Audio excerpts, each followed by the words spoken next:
Controle Geral Entrevista. Apoio Cultural.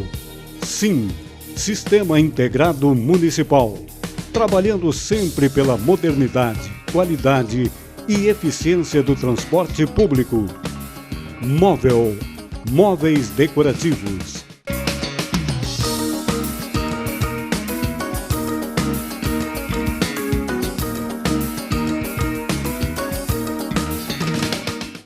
Controle Geral Entrevista tem o apoio cultural do Sistema Integrado Municipal, sim, trabalhando sempre pela modernidade, pela qualidade e pela eficiência do transporte público.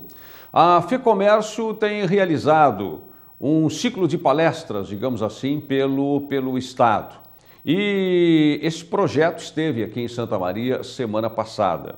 E eu vou receber agora no Controle Geral Entrevista o santamariense, porto-alegrense, mas nascido aqui, Rafael Borim, de uma das mais tradicionais famílias de Santa Maria, que é advogado e palestrou exatamente sobre assuntos da sua área, que é tributação.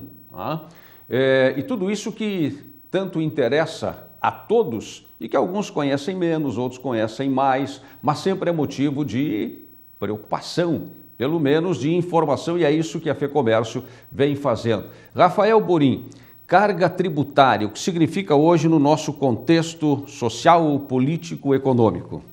Bom, primeiro queria agradecer o convite aqui, Vicente, de estar no teu programa, no Controle Geral, dizer que duplamente é uma honra, né, porque, como tu bem falaste, sou de Santa Maria, então é um prazer muito grande estar falando para o teu público, né. E quando vem o assunto, né, à tona, tributação, carga tributária, a gente sabe que isso afeta o bolso de todo mundo, não só do empresário, como da sociedade como um todo, né? E o trabalho que a gente vem desenvolvendo em várias regiões do estado, e que na semana passada foi aqui em Santa Maria, o Giro pelo Rio Grande, no qual eu sou um dos painelistas, a gente fala sobre carga tributária, a gente fala sobre reforma tributária, a gente fala sobre o ajuste fiscal, né? Trazendo para a sociedade, para o empresariado, o que está acontecendo hoje no país em termos de ajuste, em termos de contas. Então, um dos pontos assim que eu sempre gosto de iniciar uma apresentação diz respeito a, vamos dizer assim, a economia do Brasil, ela funciona que nem uma economia familiar. Ou seja, a gente tem receitas e temos despesas. Essa conta, ela sempre tem que fechar muito bem. Nunca a despesa pode ser maior que a receita. Claro. No país, o que está acontecendo e o que aconteceu nos últimos anos foi exatamente isso. A despesa foi muito maior que a nossa receita. E aí, qual é a alternativa? Qual é o remédio que o governo sempre traz quando essa situação ocorre? Aumentar a carga tributária. E isso realmente a sociedade não tem mais tempo, não tem mais limite, já esgotou o custo do tributo em cima dos produtos, em cima das nossas vidas. Só para você ter uma ideia, o Brasil tem hoje uma das maiores cargas tributárias do mundo. Mais ou menos 36% de tudo que se produz vai para o governo em forma de tributação. Uma outra forma interessante de enxergar esse custo tributário é o seguinte: nós temos aqui uma comemoração, o empresário comemora muito esse dia, que é o Tax Free Day, que é o Dia Livre dos Impostos. Esse ano, o Tax Free Day ficou lá pelo dia 15, 18 de maio, até me perdoa porque eu não me lembro exatamente a data. Qual é o significado disso? Que até o dia 15, o 18 de maio, o empresário de 1º de janeiro se trabalhou 5 meses e meio e o produto dessa arrecadação, de tudo que se produziu dentro de uma empresa, ele é entregue para o governo, certo? Aí a gente fica pensando, bom, mas se eu entrego para o governo e tenho um retorno com serviço de qualidade, com segurança, com saúde, com educação, até tudo bem. Mas o que a gente mais realmente preocupa aqui no nosso país é que a devolução, o serviço público, ele é muito mal prestado. No ranking mundial, o Brasil é um dos países que mais arrecada e menos devolve. Exatamente. Nós temos, por exemplo, alguns países europeus que chegam a uma carga tributária de 40%. Certo. Só que nesses países você tem uma educação pública gratuita, de qualidade, você tem saúde, você tem uma série de serviços que fazem com que, no final das contas, a pessoa que paga aquele tributo, ela se sinta pagando bem pelo tributo, né? Não é que nem no nosso país. Então, quando a gente examina, e existem vários estudos no mundo sobre carga tributária, sobre ranking de burocracia, a gente vê que o Brasil sempre está lá pelos últimos lugares. Maior carga tributária, um país muito burocratizado. Existe uma analogia que eu sempre gosto de fazer, pego ela emprestada de um outro consultor, que também é da FEComércio, que ele diz assim: nós no Brasil pagamos uma diária de um hotel 6 estrelas, né? E recebemos o tratamento, o serviço de um hotel 2 estrelas. Veja só. Então esse é o grande problema, esse descompasso entre o que a gente paga de tributo e o que a gente recebe em troca de serviço público, né? Pois é, essa é uma das grandes preocupações, né? Justificada preocupação, e uma das grandes reclamações também, justificada reclamação. E aí, Rafael, qual é a receita para mudar isso aí? É possível mudar esta situação, esta engrenagem, né? Combater esta voracidade arrecadatória e criar a expectativa, ou recriar a expectativa de ter uma justa devolução? A pergunta, Vicente, ela não é se é possível, ela é necessária. Porque se nós não mudarmos, o que vai acontecer? Nós vamos fazer com que todo o setor privado fique cada vez menor, isso significa muito menos empregos, isso significa muito menos arrecadação. O país empobrece quando ele não tem um sistema tributário inteligente. Certo. É isso que a gente vem estudando em outras economias. Se a gente buscar, por exemplo, o exemplo do Chile, é um país aqui do nosso lado, pertinho. que também passou por problemas de ditadura militar, questões econômicas muito preocupantes, o Chile deu a volta por cima. Lá no Chile, nós temos uma carga tributária, por exemplo, sobre o emprego, que ela não passa de 12%. Aqui no Brasil, nós pagamos 30% de contribuições sobre o salário de um empregado. Então, tem que ter um olhar mais inteligente para esse sistema tributário. A gente tem que pensar numa forma de simplificar o sistema. Para a gente não dizer que tudo é terra arrasada em termos de tributação no Brasil e, vamos dizer assim, generalizar, só olhar a parte ruim, é preciso dizer que algumas medidas no Brasil foram tomadas nos últimos 20 anos e algumas repercutiram muito bem na sociedade. Por exemplo, o Simples Nacional. O Simples, que é um regime tributário criado para o micro e para o pequeno empresário, começou lá em 97 e ele vem sofrendo várias mudanças. Em 2007 ele pegou todos os tributos, né? Então, o Simples ele é um regime que permite que o empresário que está iniciando o seu negócio possa formalizar uma empresa, possa ter uma carga tributária que seja pertinente ao tamanho dele e seja de fácil pagamento. Essa é uma outra questão que a gente cuida. Qual é a minha crítica? E essa é uma opinião bem pessoal em relação ao Simples Nacional. O Simples Nacional ele é um regime que começou muito bem, só que ele vem ao longo do tempo passando por sérias dificuldades. Nós temos um último projeto de lei que pretende alterar o Simples, certo? Em que, na minha opinião, ele gera alguma complexidade no pagamento de tributos, que vai de encontro à finalidade de um sistema que é o Simples Nacional. Quer dizer, é o sistema simplificado que começa a ser complicado. Exatamente, exatamente. E a gente, quando a gente faz essas palestras, quando a gente encontra os empresários das regiões, todos eles reclamam da mesma coisa.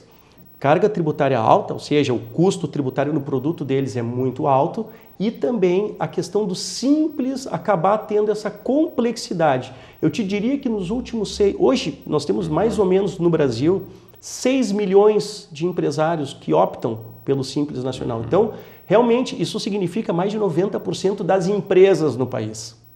E o que eu vejo e me deixa perplexo, um governo federal que, ao, vamos dizer assim, olhar para esse público de empresários, de empreendedores, que é muito grande, não se preocupar em manter o sistema simples, em permitir que todos os tributos sejam pagos dentro do Simples. Quando eu falo dentro do Simples, é que em vários casos a gente tem no Simples Nacional se recolhe o imposto de renda, a contribuição social, o INSS, o ICMS. Mas o ICMS da compra de fora do estado, o diferencial de alíquota, esse paga fora do Simples.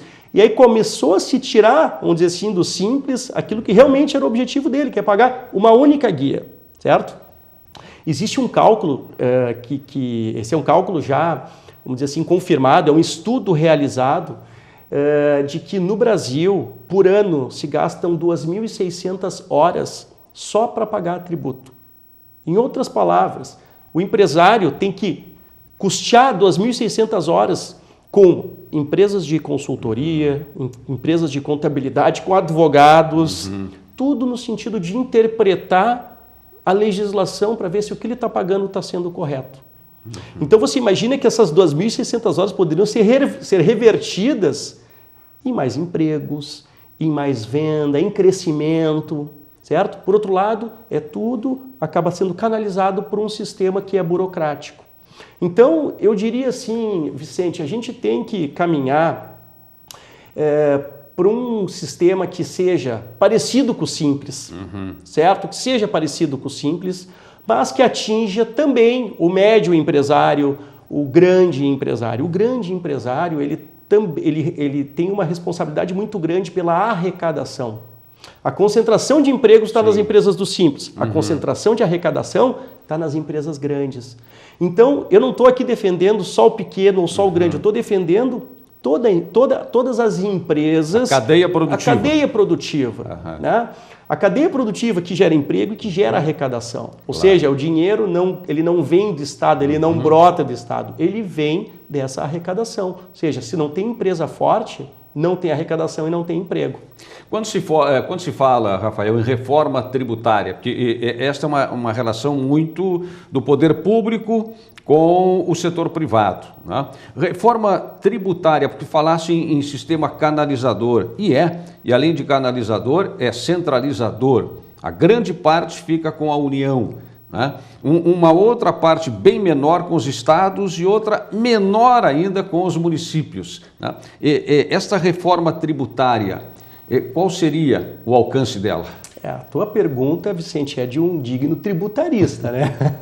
Porque tu tocaste no ponto nevrálgico, no ponto central do que a gente busca nessa reforma tributária. Além de simplificar, nós temos que pensar num sistema que tire essa concentração de arrecadação pela União, pelo governo federal. Porque isso é um poder que o governo federal acaba utilizando no jogo político. Moeda de barganha. Moeda de barganha, certo? Então o que acontece? Quem é que presta o serviço para nós, sociedade? É a prefeitura, é o Estado, não é a União. Quem é que vai consertar a rua ali fora que está esburacada? Quem é que vai consertar o poste de luz? Quem é que vai trazer mais cabos, mais tecnologia para a área de telecomunicação? É o Estado, é o município. E nós temos um sistema que hoje só privilegia o governo federal. É por isso que nos últimos anos só se criam contribuições, porque as contribuições são espécies de tributos que não se dividem com o Estado e com o município. Isso está completamente equivocado. A gente tem que rever esse pacto federativo, que é exatamente essa divisão de competências, ou seja, o que cabe ao Estado, ao município e à União, porque hoje quem mais arrecada é quem menos tem competências para atender a sociedade. Então, a reforma tributária, só te respondendo, ela tem que sim atender a esse novo pacto federativo. Uma questão que eu colocaria para ti, só para provocar o debate, é o seguinte, até porque no evento sempre me perguntam, se eu sou a favor de uma reforma tributária nesse ano em que está ocorrendo esse processo de impeachment e etc. Eu digo sempre o seguinte, eu sou muito a favor da reforma tributária, estudo por uma reforma tributária que seja, vamos dizer assim, que atenda o bolso do cidadão, das empresas, só que nesse momento eu tenho medo de uma reforma tributária. Por quê? Porque a gente está vivendo um momento onde o ajuste fiscal, que é exatamente gerar esse superávit nas contas do governo, ele é muito importante. Então, se você me perguntar hoje, Rafael, será que numa reforma tributária feita ainda nesse ano, a preocupação vai ser com o Pacto Federativo ou vai ser com gerar um número que bata a meta fiscal que foi gerada pelo governo nas últimas sessões? Mais um casuísmo. Exatamente. Entre tantos. Então a gente tem que cuidar, sim, com uma reforma tributária. Ela não pode ser feita de forma apressada, ela tem que ser bem planejada, porque senão a gente vai pagar de novo essa conta em 2017, 2018. A gente vai estar de novo aqui falando sobre esse problema, que o que foi feito foi mal feito e foi feito para resolver um problema pontual. de um ano de governo que não conseguia fechar as contas. Muito bem, eu conversei no Controle Geral Entrevista com o santamariense Rafael Borim, né, que mora há muitos anos em Porto Alegre, é advogado, tributarista e que nos deu algumas ideias desse tema que é amplo, que é complexo, que é profundo, que é instigante no sentido de provocar esse interesse, né, por parte da população em geral e, é claro, né, tema para especialistas e para tantos quantos dominam esta matéria, como o doutor Rafael Borim, com quem eu conversei no Controle Geral Entrevista. Agradeço muito a sua presença, doutor Rafael. Eu que agradeço, Vicente. Então, muito obrigado. O Controle Geral Entrevista tem o apoio cultural do Sistema Integrado Municipal, sim, trabalhando sempre pela modernidade, pela qualidade, pela eficiência do transporte público. Obrigado pela sua companhia e até o próximo programa.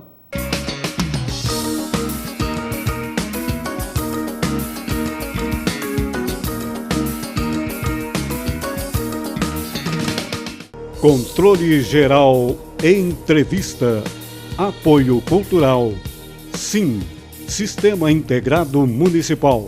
Trabalhando sempre pela modernidade, qualidade e eficiência do transporte público.